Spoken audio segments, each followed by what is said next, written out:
दालार खाथुबनाय मासे मोजां समायना दुलुर दालार खाथुबनाय मासे मोजां समायना आगै नोंनि खानाय फिथरा आगै खानाय फिथरा आगै खानाय फिथरा मेब्ला सिकारी प्रोडक्शन यूट्यूब चैनेलाव नोंथांमोनहा नुनो थांगासिनो दं दुलुर दालार खाथबनाय गोदान बर' मिउजिक भिडिअ। दुलुर दालार खाथुबनाय मासे मोजां समायना आगै नोंनि खानाय फिथरा दुलुर दालार खाथबनाय मेथाइनि मिउजिक भिडिअआ नोंथांमोननि गेजेराव थाबैनो फैगासिनो दं। दुलुर दालार खाथुबनाय मासे मोजां समायना आगै नोंनि खानाय फिथरा मेब्ला सिकारी प्रोडक्शननि गेजेरजों मेब्ला सिकारी प्रोडक्शन यूट्यूब चैनेलाव नोंथांमोननि गेजेराव थाबैनो फैगासिनो दं दुलुर दालार खाथबनाय मेथाइनि गोदान मिउजिक भिडिअआ। बेयो आंनिनो चेनेल मेब्ला सिकारी प्रोडक्शन बोसोरसे जाबायमोन आङो मिउजिक भिडिअ नेंगारिया एबार नै बयबो नेंगारनायखाय आंबो माने गोसो जानानै फेस्ला फक बैसागो देमसि बेखौ आङो शुटिं लाबाय दं। दुलुर दालार खाथुबनाय मासे मोजां समायना आगै नोंनि खानाय फिथरा खुगा खुगा सोलिबोनाय बे दुलुर दालार खाथबनाय फेस्ला खुगा मेथाइखौ सोरां बर'आ बुथुमनानै सिमी बसुमतारीजों जयै रोजाबदों। दुलुर दालार खाथुबनाय मासे मोजां समायना आगै नोंनि खानाय फिथरा आरो सोमावसार बसुमतारीनि करिय'ग्राफ खालामनायाव मेन्देला ब्रह्म, लाइथुन नार्जारी, बिपुल बसुमतारी, भाग्यश्री, रंजाली आरो सनिया बर' बिथांमोननि फाव खालामनायजों दुलुर दालार खाथबनाय फेस्ला गोदान बर' मेथाइनि भिडिअआ नोंथांमोननि गेजेराव थाबैनो फैगासिनो दं। दुलुर दालार खाथुबनाय मासे मोजां समायना आगै नोंनि खानाय फिथरा बेनिखायनो बे दुलुर दालार खाथबनाय गोदान बर' मिउजिक भिडिअखौ रायजो राजाफोरनि अनसायनाय मोनगोनखौ हास्थायदों सोरां बर'आ।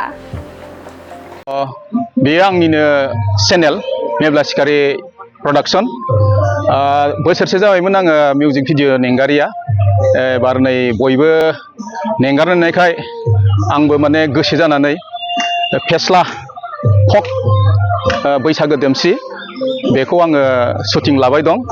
मेथाइखौ आं गावनो आरो सिमी बसुमतारी रोजाबदों, फावखौ खालामदों जोंनि बर'नि मुंदांखा फेस्ला फावखुंगुर मेन्देला आरो हिर'इनाव भाग्यश्री, लोगो सापर्टिं एक्टर एक्ट्रिस दङ रंजाली ब्रह्म, सनिया बर' आरो बिपुल बर' आरो लाइथुन नार्जारी आरो दामग्रा बिथांमोन दङ मोसाग्रा बिथांफोर साइडआव।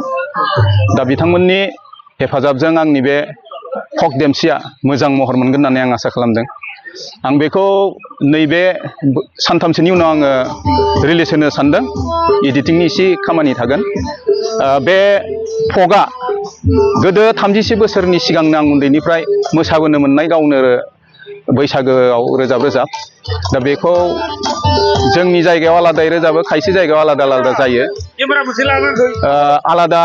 आलादा जायो।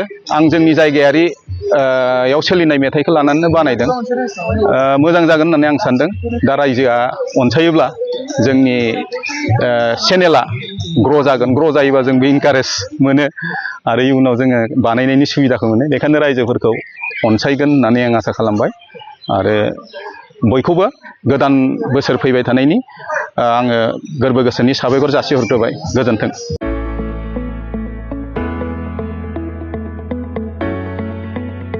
मोनसे गोजोनथाव खौरां, बर' सावथुन नायनो मोजां मोनग्रा रायजो राजाफोरनि थाखाय मोनसे गोजोनथाव खौरां।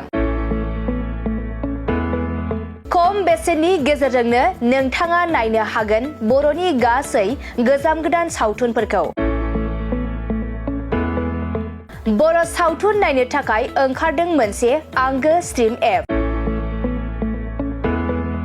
बे आंगो स्ट्रिम एपखौ नोंथाङा नोंथांनि मबाइलाव डाउनल'ड खालामनानै खम बेसेनावनो बर'नि गोजाम गोदान गासै सावथुनफोरखौनो नायनो हागोन। लोगोसे फैबाय थानाय समावबो बड' वेब सिरिज, डकुमेन्ट्रिज बायदिफोरखौबो नोंथाङा बे आंगो स्ट्रिम एपनि गेजेरजोंनो नुनो मोनगोन। बेनि अनगायैबो बर' सावथुननि दिहुनगिरिफोराबो बे आंगो स्ट्रिम एपआव गाव गावनि सावथुनखौ आपल'ड होनो थाखाय खौरां लाहरनो हागोन। आरो जाय बिथांमोननि सावथुनफोरा इउटुबाव पाब्लिश जायाखै बिथांमोनाबो बे एपआव आपल'ड होनो थाखाय खौरां लाहरनो हागोन। बिनिखायनो बर' सावथुननि दिहुनगिरि बिथांमोनहा गाव गावनि सावथुनखौ बे आंगो स्ट्रिम एपआव आपल'ड होनो गोसो दंब्ला नैबे 7086320938 जानबुं नम्बराव खौरां लाहरनो हागोन।